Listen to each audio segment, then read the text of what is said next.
Όταν θέλω να επιλέξω ένα μέρος κειμένου, υπάρχουν εξής τρόποι. Όταν θέλω να επιλέξω μία λέξη, πατάω διπλό αριστερό μέσα σε μία λέξη και επιλέγεται. Η επιλογή μιας ολόκληρης παραγράφου γίνεται με τριπλό αριστερό μέσα στην παράγραφο. Πατάω λοιπόν τριπλό αριστερό μέσα σε μια παράγραφο και επιλέγεται μια παράγραφος. Μπορώ να επιλέξω μια γραμμή αν πάω από το αριστερό περιθώριο, έτσι ώστε ο κέρσορας να γίνει ένα βελάκι και πατήσω αριστερό κλικ. Αυτό επιλέγει μια ολόκληρη γραμμή. Μπορώ να σύρω το χέρι μου, πατώντας το αριστερό κλικ, να επιλέξει μεγαλύτερο μέρος του κειμένου. Μπορώ να επιλέξω το μέρος κειμένου από ένα σημείο προς ένα άλλο ως εξής.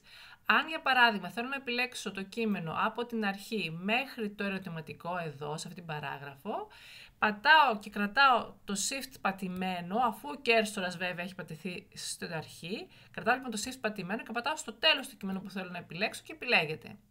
Κατά αντίστοιχο τρόπο μπορώ να επιλέξω ένα πιο μικρό κομμάτι. Αν πατήσω πριν από το πια και θέλω να επιλέξω μέχρι το επόμενο πια, κρατάω το shift πατημένο, πατάω εδώ λοιπόν στο τέλος του κειμένου που θέλω να επιλέξω και επιλέγεται το συγκεκριμένο κείμενο. Αυτό λοιπόν γίνεται με το shift.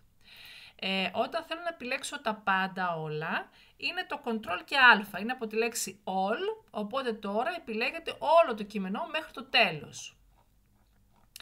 Από ένα σημείο μέχρι ένα άλλο σημείο μπορώ να το κάνω και με άλλο τρόπο. Για παράδειγμα, αν θέλω εγώ από εδώ, από το σημείο που είναι ο κέρσορας μέχρι την αρχή να επιλέξω το κείμενο, μπορώ να πατήσω Ctrl-Shift και το βελάκι Home, που σημαίνει κορυφή, αρχή. Εάν ήθελα από το σημείο που ήμουν μέχρι το τέλος του κειμένου να το επιλέξω, θα πατούσα Ctrl-Shift και End. Οπότε τώρα επιλέγεται όλο το υπόλοιπο μου κείμενο από το σημείο που ήμουν και μετά. Αυτά λοιπόν όσον αφορά τις επιλογές. Θα πούμε περισσότερα στο επόμενο μάθημα.